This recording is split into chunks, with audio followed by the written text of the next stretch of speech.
Good morning, Ian and everybody. It's a great pleasure to be here with you and create this presentation on an exercise intended to test the readiness of an integrated care system within the UK National Health Service to respond to a cyber attack. Please note that this is a hypothetical scenario for training purposes and should not be used for any malicious intent. I have to make a lot of assumptions. We've only got 5 minutes, and so I've pre-prepared a scenario that I think is something that would be of interest. That's one of the first things we need to do in an exercise like this, is to decide the nature of the exercise we're going to take, whether it's going to be a paper exercise, a tabletop exercise, or a full test simulation. Each of these has their pros and cons. There are cost impacts for each option that we can select, and in this case, we've accepted a simulation test as being most optimal. It's also one of the most fun environments to work in, because in a full simulation people can get really hands-on with the actual scenario, the attack types and the reality of the tools that they will be using. A tabletop exercise or a paper-based exercise does not have the same impact, but they also don't have the same costs. So first of all, we need to set the objectives, and in this case we're to assess and improve the ICS ability to respond and to recover from a cyber attack. In this scenario that I've chosen, a sophisticated threat actor has launched a ransomware attack on the ICS, encrypting critical patient data and disrupting healthcare services. And something we have seen before, but the tools are always changing, the attack methods are always improving. Now that we have AI on the scene as well, I think there's another reason to revisit this particular scenario. And what we're seeing is that a lot better phishing attacks and simulations are happening in the real world now, because they're using AI to improve things like the nature of the email itself, the contents, the grammar. All those things are getting to a much more improved state. The next thing we need to do is identify the participants. Who do we need to be involved in this exercise? We need the IT team, definitely. We need management, and they have roles and responsibilities in there. We have the healthcare providers themselves, and any external cybersecurity consultants that the NHS may employ. We want to then establish who's going to be on the blue team, who's going to be on the red team. The blue team effectively being the defenders and the red team being the attackers.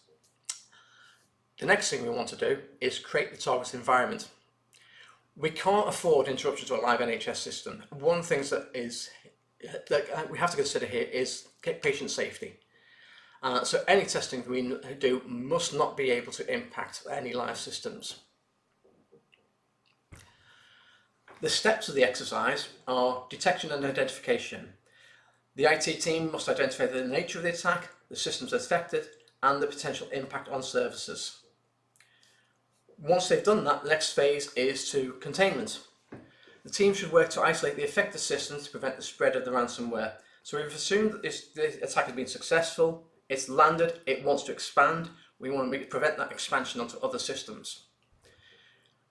Once we've done that containment, the next thing is to eradicate and recover. Remove the affected ransomware, restore the systems using any backup that we have, and that's a good test of whether your backups actually work. Backups should be tested regularly, and this is a good opportunity to do that.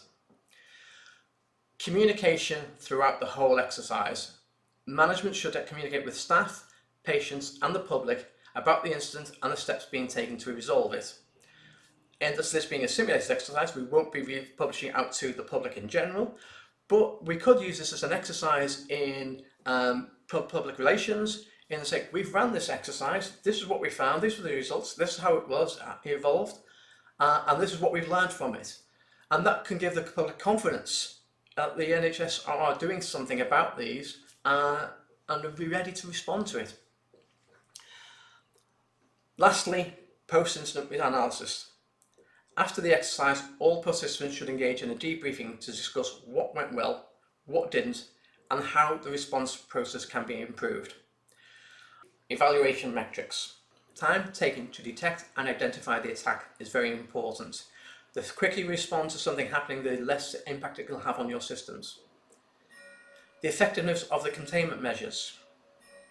How well they manage to stop spread of the attack into the environment. The time taken to restore services.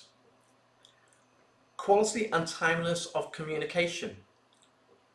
What was early? What was too late in communication? Was it effective in getting the right message across? The goal of this exercise is not to assign blame, but to identify areas for improvement and strengthen the ICS's cyber resilience. It's also important that these exercises are conducted regularly and the cybersecurity policies are updated and based on the findings. I've based this scenario on a similar exercise we prepared for Kinetic hosted Cybersecurity Challenge, and if you want to know more about the Cybersecurity Challenge, please just see the link attached to the video. Thank you everybody. And one of the key things for me in all of this exercise is to have a lot of fun. When people are having fun, they tend to be more creative, they need to be engaged, they enjoy more and they learn more. So it's not a method of finding out what is wrong, it is a matter of finding out what is the reality of the situation, what can we learn from it, and hopefully it should be a very engaging exercise for everybody. I'm looking forward to speaking with you all. Have a great day. Thank you.